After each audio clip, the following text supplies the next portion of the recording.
This is an experiment on gyroscopic action.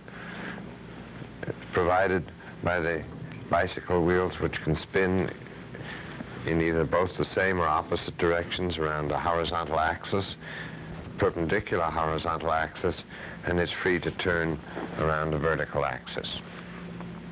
The first operation will be to make sure that the vertical axis is vertical, to use a bubble level, and one can place this opposite each of these screws and adjust the screw till it's level.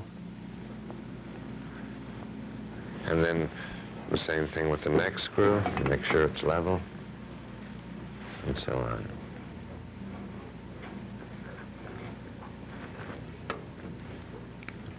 That's about right. Then the next operation will be to balance this.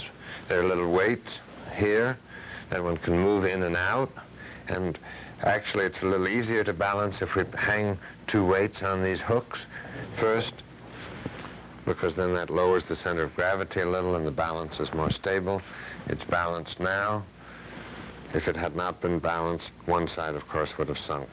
So we'll balance it carefully and see whether it stays balanced.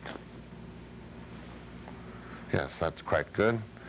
And then, probably before doing any measurements on the gyroscopic action, it's worth doing a good bit just to get some experience with this kind of a device and playing with it. One can spin the wheels. They don't have to go terribly fast.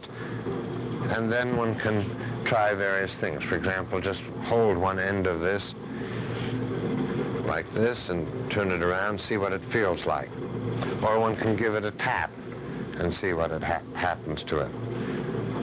Or one can take a smooth stick and push it. Or one can push it sideways like this and watch what happens.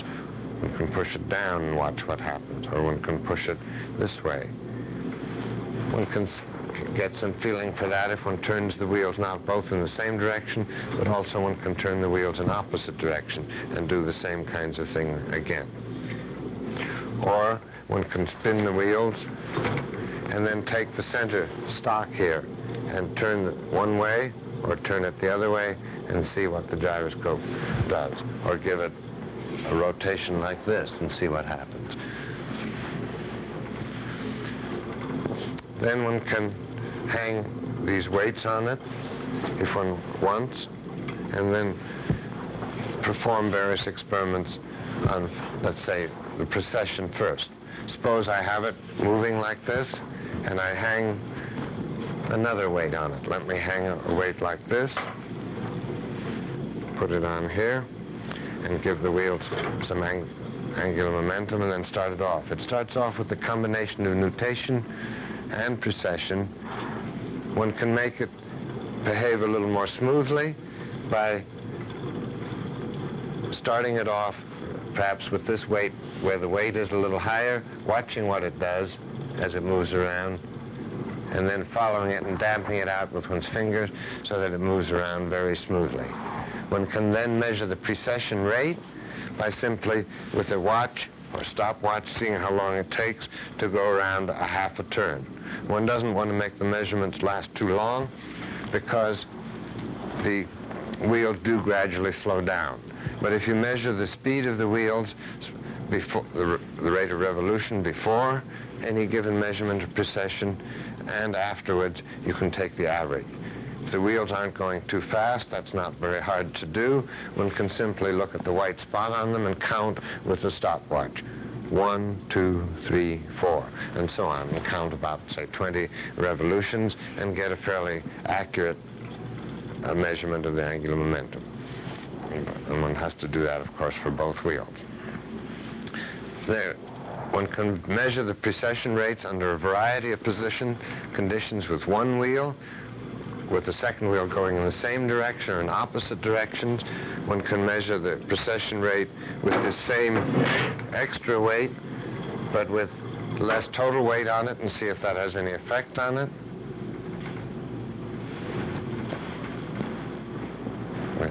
Let's watch what it does. Now I'll damp out the nutation.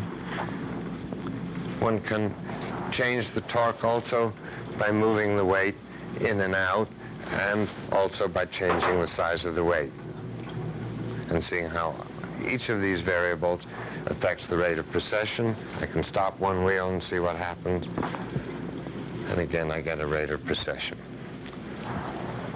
Then finally one can study the nutation. To do that quantitatively, it's perhaps best to put some initial angular momentum around the vertical axis. We'll hang a weight on each side, and then hang another weight on to give it a uniform precession. Let's see what happens as that goes on. I'll just hang it on loop here. It doesn't matter to start with where I'm going to hang it. I'll let this precess. Let's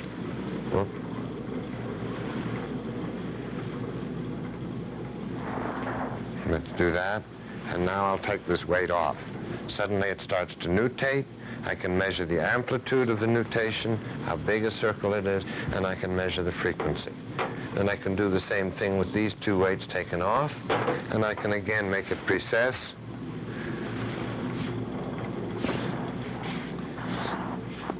And I can again remove this weight without disturbing anything, and again watch the frequency of the nutation and the amplitude, and see how that varies with the total mass, with the angular momentum of the wheels, and with the size of the torque, which gives a given precession.